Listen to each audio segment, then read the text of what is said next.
for the future. So we are this session is going to be recorded so that you all know that. So if you're in agreement, again, I can go over this again. We're being open, we're being patient, we're being responsible, assuming positive intent. Of course, not by the least, but having fun. If you're all in agreement with that, can I get a thumbs up or a reaction? Thank you. Appreciate that. That moves us into the space of how we choose to show up in this space, recognizing that you can show up in any one of these spaces. You can show up as a prisoner, feeling that you were forced to be here, or as a vacationer, someone who's just going to kick their feet up and relax, or you can show up as a sophisticate, knowing, coming into this space feeling like you know everything that's already going to be here. I'm going to really encourage and challenge you all as best as you can to stay in this space as an explorer. Come with positive intent, and then to be able to just be opening to learning. So if you're in agreement with that, to really kind of be mindful of where you're at.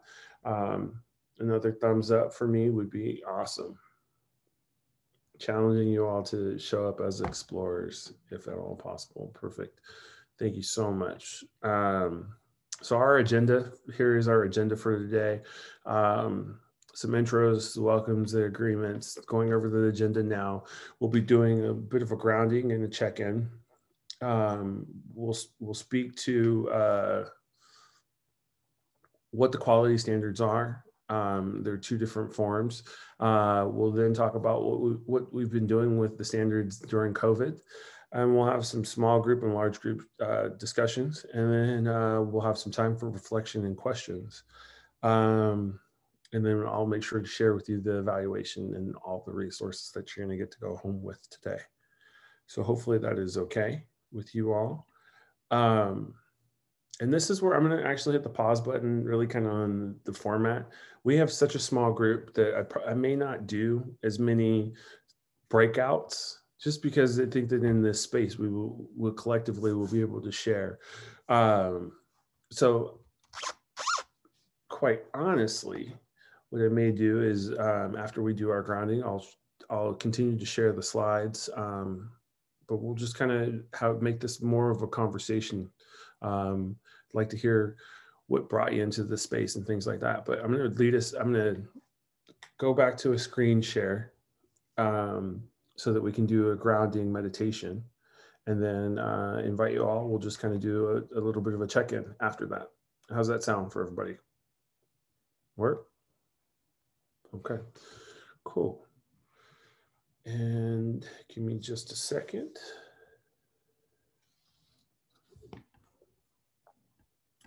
Bring it back.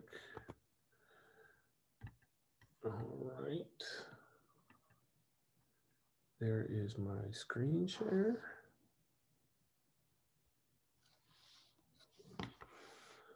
Okay. All right. So for the check-in or for the grounding, you can turn your screens off. You can get yourself into a comfortable space. I'm going to share my screen again, and we're going to just take this little journey together. All right.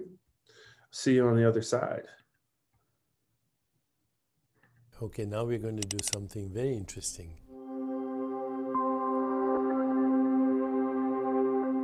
We won't close our eyes, okay? So have what is called soft eyes, which means become aware of the space we're in.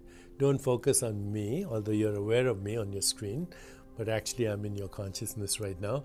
But just be aware of the space we're in. And now let's start our meditation. So start to observe your breath. Start to observe your breath and don't manipulate it. And notice that even as you observe it, it slows down. Your mind will wander. When you become aware that it wanders, bring it back to your breathing. As it goes in through your nostrils and then out through your nostrils. Okay, now we're going to do something very interesting. You may keep your eyes open, but start to repeat your full name. So I am Deepak Chopra. I am Mary Jo. Repeat it mentally. And now invite all the stresses you have right now, all the things you have to do, your deadlines, all the problems you have, invite them. Let your awareness fill up with them. Okay, now drop your last name, just repeat your first name. I am Deepak, mentally. And this time, invite experiences from your childhood into your awareness. When you were less than 12, your parents, your siblings, your school, your classmates, happy days, not so happy days.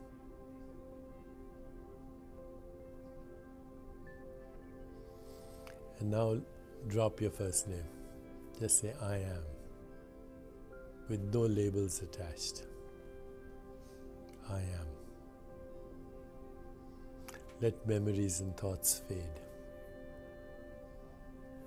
Just I am.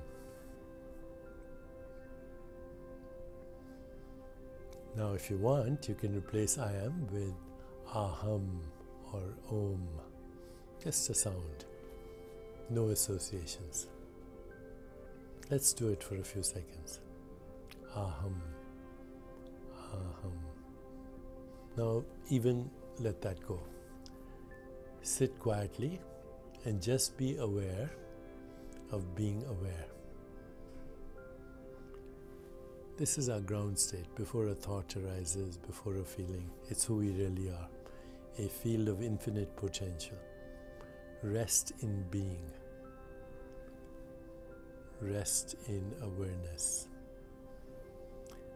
Rest in existence.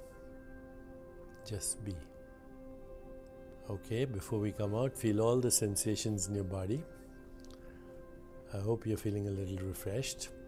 You can do this again and do it as often as you want, and you can do it for longer. Thank you.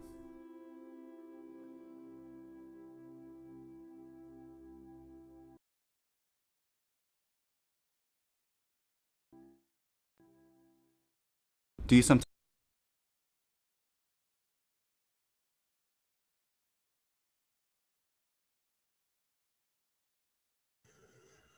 All right. Welcome back. We'd love to invite you, if you have the capability, to share your screen, and if not, totally understandable. We want to make sure that you all are safe and moving. We're going to open this up, and what we'll do is we'll do a brief introduction, our name, organization, what region you're in, and then maybe talk about what you think, what quality means to you, and what you think, what you kind of, if that is the framing, what quality really means to you, as we kind of go through this. Okay, and I'll begin just to kind of model where we're at. My name is Troy Selvey. As I told you before, I'm a program specialist with California After School Network. I'm joining you from Sacramento, California. And for me, what quality means is very intently the opportunity really for a baseline, a level really of infinite possibility. I think that it can be defined in very different ways. I think that quality for me is synonymous with improvement, not only in the context of, a foundation, but really kind of striving for. So, and that, I have more to say, but really it's not more about what I have to say. I'm really interested to hear what you all have to say. So I'm going to leave it with that. And I am checked in and complete. So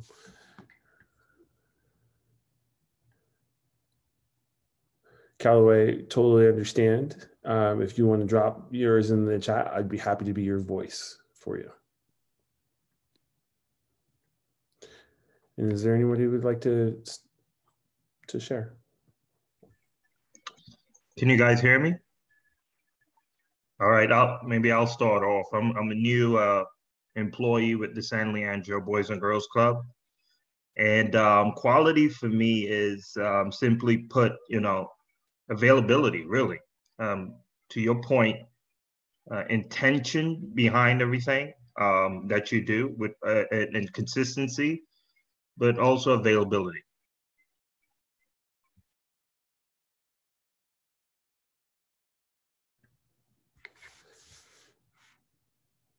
Thank you, Aiken. I'll go. Hi, good morning, everybody. My name is Louise Barbie, and I am the after-school coordinator for Pittsburgh Unified School District. And quality for me is dynamic, it's growing, it's always changing, and it's always student-centered. Nice. Thank you, Louise. Yep.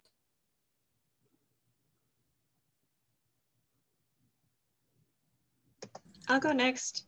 I'm Dawn Madrid. I'm a school counselor at Stockton Unified, and I think one thing that I see as important as quality is being able to apply everything I've learned in trainings. Thanks, Dawn. I'll go next. I'm Vicki Louie from San Francisco. I work for a nonprofit. I oversee elementary school after school programs there. Quality for me is intentional planning on how to strengthen programs and how to kind of meet the needs of areas of growth. Perfect. Thanks, Vicki. I'll go next. I'm Marnie Higgins, and I work with I'm an academic liaison with the 21st Century Expanded Learning Program with UC Berkeley and schools in Alameda and Contra Costa County.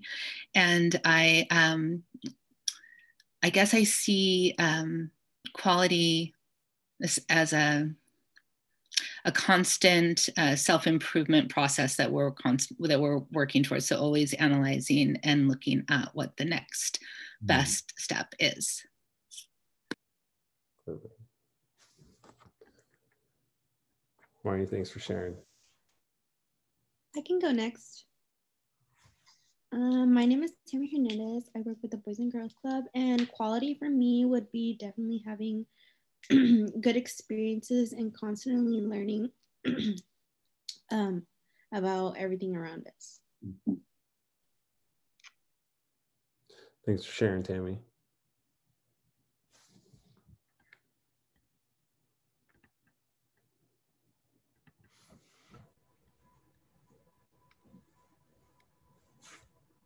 I could go. My name is Krista Caldera. I work with the Boys and Girls Club of San Leandro.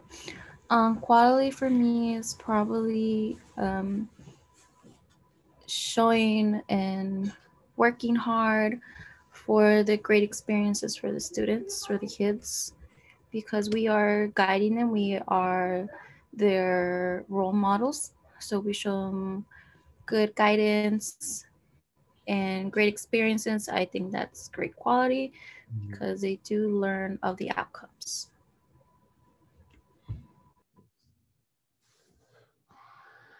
Thanks so much for sharing. And Callaway, I know that you're still in the store, but if there's anything that you wanted to add, please feel free. It's a pleasure to get to meet all of you. Thank you very much for sharing with me your what you define quality as. I will just by a show of hands, how many of you guys have heard about the quality standards? Reactions, or you can give me, if you can't, give me a hands up, thumbs up, or know about the. Okay. Just kind of wanting to gauge where we're at. So I can what I can tell you is that I'm going to go back to sharing my screen. 1 second.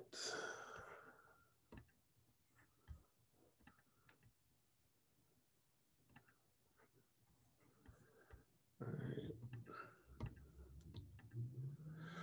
So The standards were created in 2014, in January of 2014, really as the beginning, and as you can kind of see through this timeline here, were introduced in September of 2014. It's part of a process. We use it as the framework to be able to help with the CQI process, which is CQI stands for Continuous Quality Improvement.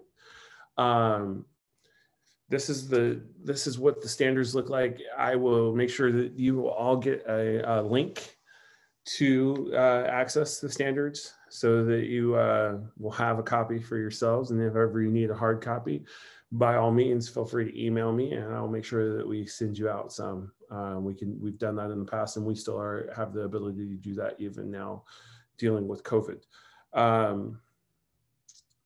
Again, they're used as the framework, a guide to be able to kind of, when we're talking about expanded learning in the programs, I think when we first started with this, there was so many different definitions. And there are 9 of us in this room and we all define quality in different ways, clearly. So we use the standards as kind of the ability to, guide us. And so we can have good communication. Don, I'm just going to tell you right now, I'm going to give you this slide deck. So you'll have access to all of these slides so that you guys will be able to see this for a little bit more. So our quality standards are broken up into 2 different sets and 2 different components. We're talking about the point of service, there are point of service quality standards, and then there are the programmatic quality standards. So point of service more being, where we're going to use these in program on site. And the programmatic really kind of would be organizationally how things may work out. So today we'll just kind of talk about, from where we're at. I think that the standard that's probably most aligned for these conversations today and in this day right now is safe and supportive, but we have safe and supportive, we have active and engaged, skill building, youth voice and leadership, healthy choices and behaviors, diversity, access, and equity would be our point of service. And then with our programmatic, it's quality staff, clear vision and mission and purpose, collaborative partnerships, continuous quality improvement, CQI, program management, and sustainability.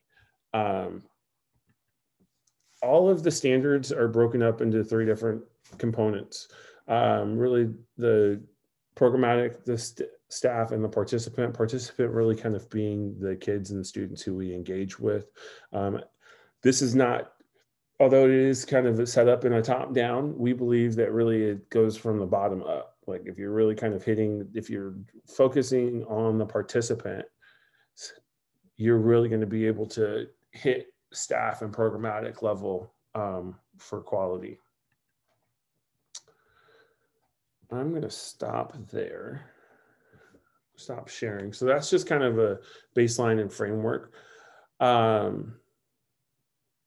would like to spend some time with you all actually doing a little activity, and I'm going to break you. I am actually going to break you all up into groups, if that's okay. I'm going to do groups of 2, and would love to ask this question around what have you all been doing or during COVID to provide quality to your programs, and how that looks and shows up. And if you give me just a second, I'm going to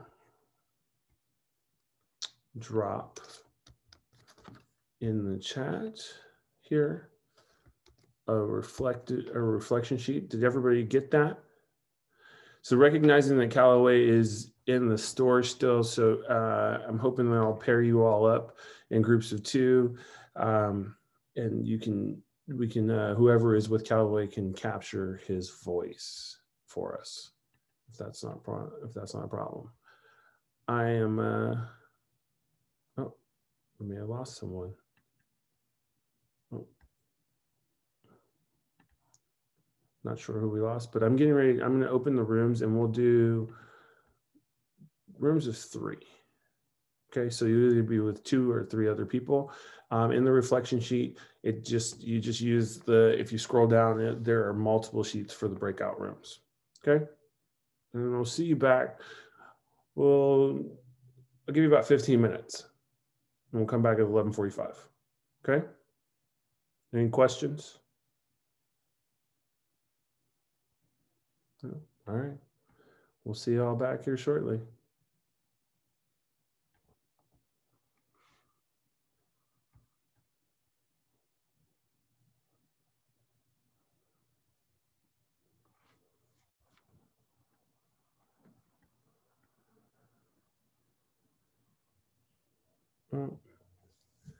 Callaway, were you able?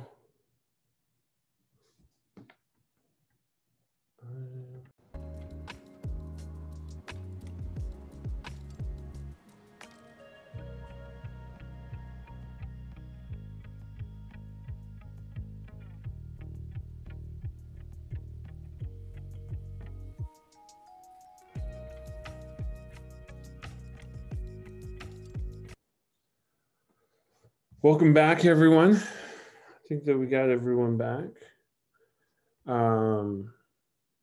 Hopefully that was beneficial. Would love to hear some of the things that were shared in your individual spaces. Maybe we could lift those. And while you're doing that, I'm going to slide a few things into the chat for you all to take away.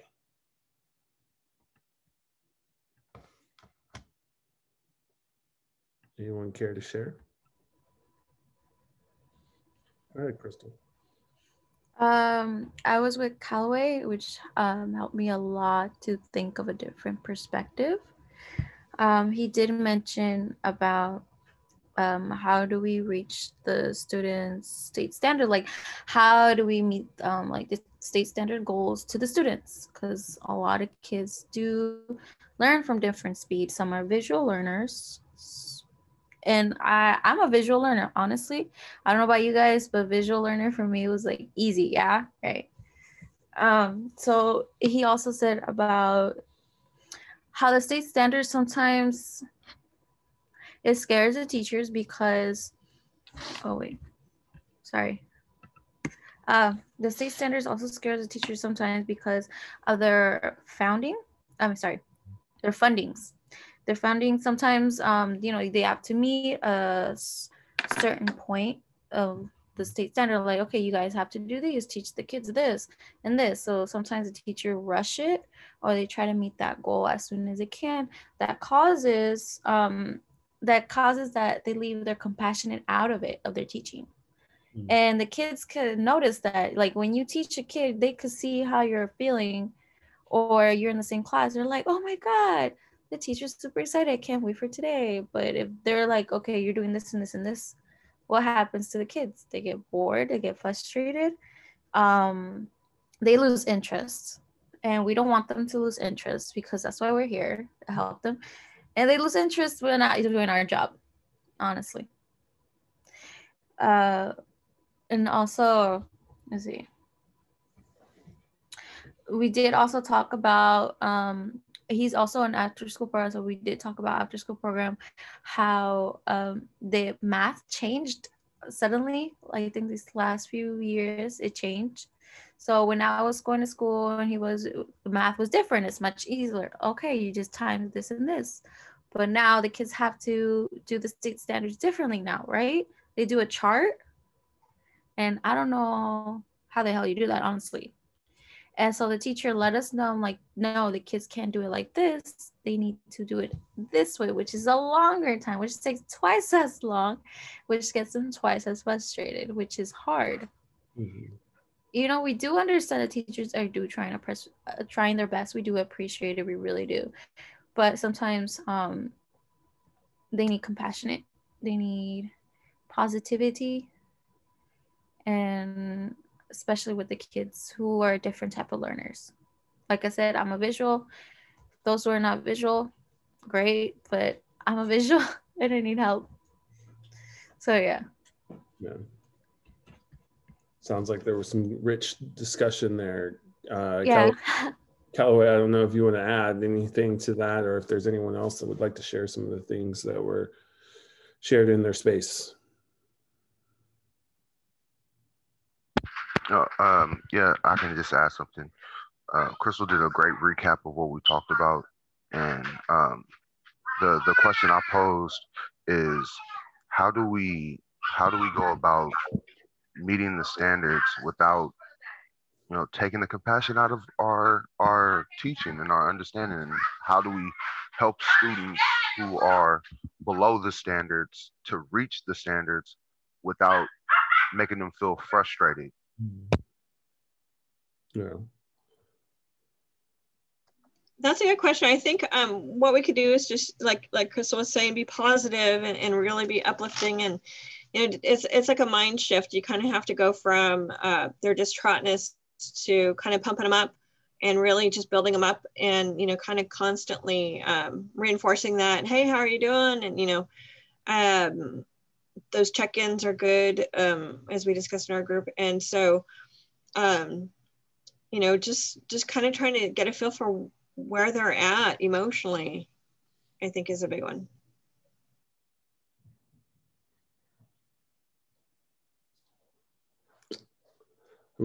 So I think one thing that I will say, and I think I said this earlier on, so when we're talking about these quality standards, I would almost guarantee that whether you're in person or whether you're in some level of virtual learning right now, that if you went and you looked at any of these standards, especially specifically the point of service standards, that you're already hitting some of these things. You know, when we used to go out and we used to do these trainings in person, one of the hugest things that we said was,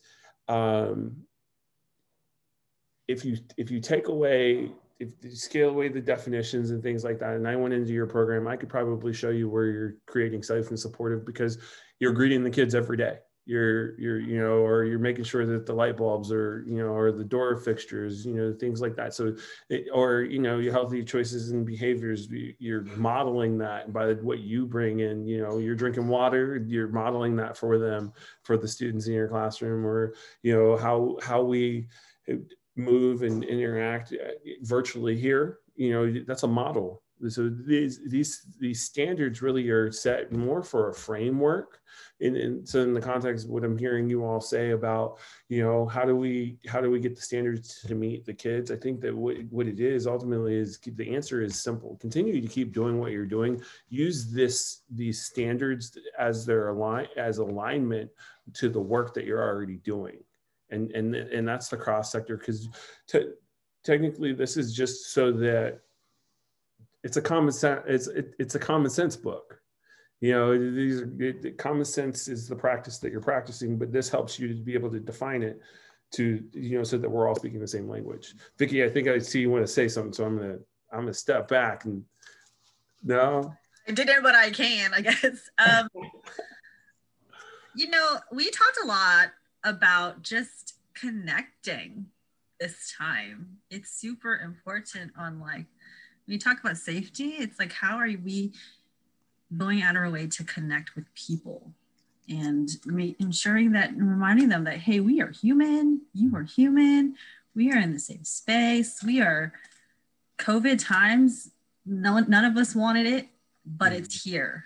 Okay, so how are we living in a more positive way and modeling those things to our students, to our communities, to the families, to the teachers that we work with, you know, whoever it is around us. We talked a lot about, like, so the silver lining of all of it, right? Is, you know, I've never had so much time to actually to go on another link and say, I can do PD in my house. Like, this is like the weirdest thing for me, is to be, what the heck? I can do a conference online at home, like, or I can hear it put it in my ear and listen. But it's so much that I'm taking in as well. And a lot of the thing is, am I using this stuff that I'm learning and putting into practice? And how am I utilizing all the knowledge that I have to kind of train my team, my staff to get past, like, okay, we are here, but we need to be here because we're providing services for all these other people around us that are in need, even ourselves, right? But I think we talked a lot about just, you know, PDs, and talking about, like, how are we doing fun things for ourselves? Like, how are we doing the fitness with our kids?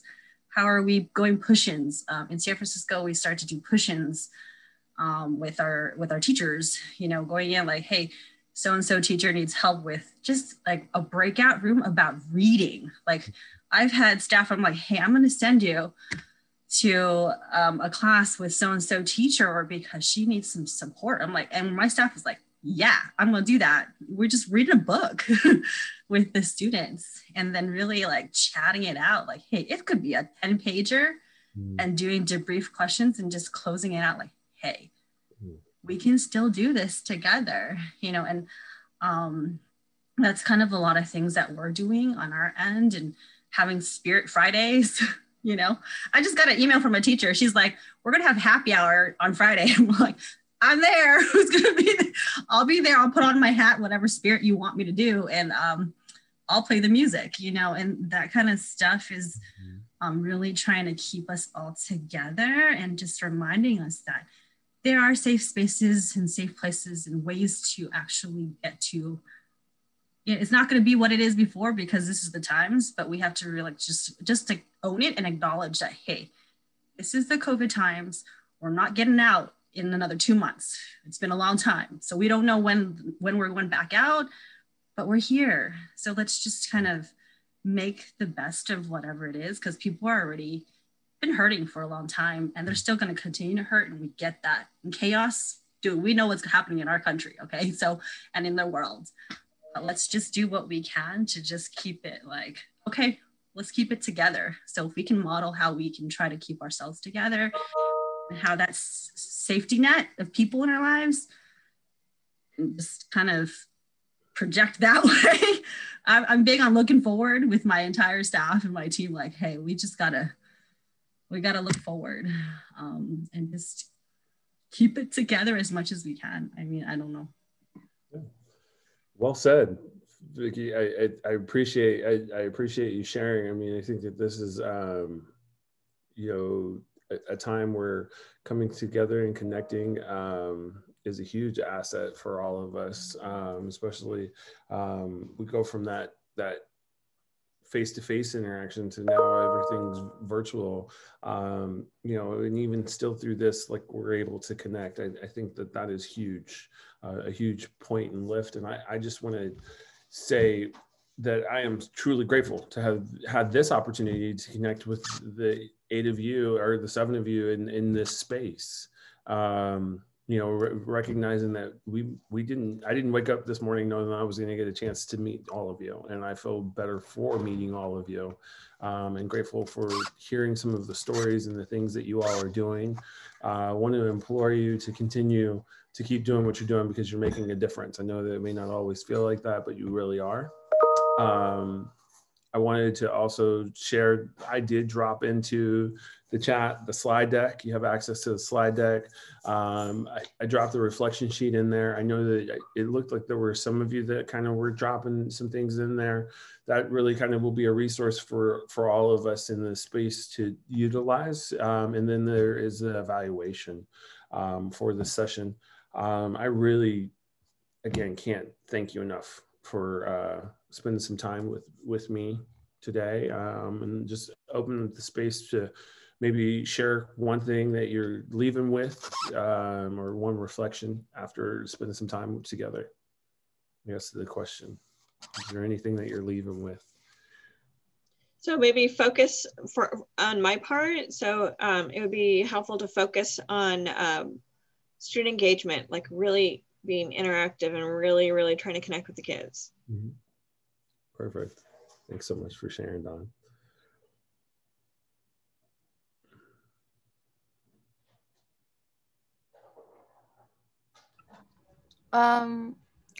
There's a lot of things that I learned because I did join you for both sessions, so it was a lot of information to take in. I tried my best to take as much as notes as I can, but the thing that really opened my eyes is probably the standards, because we do try our best with the kids, and at the same time, they do need to meet those goals, and the standards have to meet the students too. So it really helped a way for them to help the kids.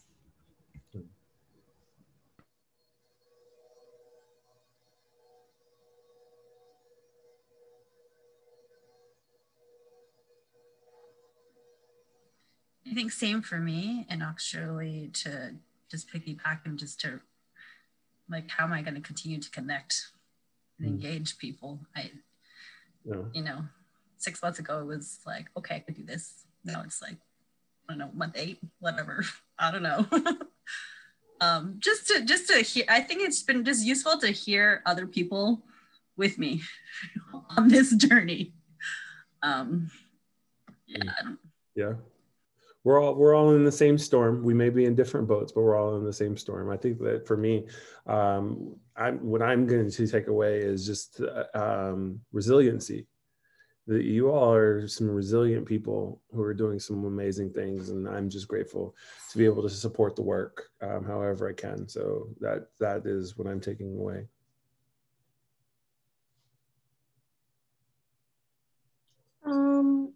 I'd like to take away that all aspects of everything that we do is very important, and we do it for who we're teaching and all the kids that we do it for. And I just think it's important for them to have a good experience as well as us. Okay. Thank you, Tammy. I take away from this is we can still teach the standards, but we don't have to compromise, and we can make it still fun, right? And as long as they're learning, that's what matters. Yeah. I want to be mindful. I only had you to 12, so I really want to be mindful of the time. Thank you all for sharing. Remember, there's the evaluation, reflection sheet, slide deck. Hopefully you got an opportunity to access all of that stuff. Really did appreciate spending the time with you. There's a link to the standards inside the reflection sheet so that you can use that.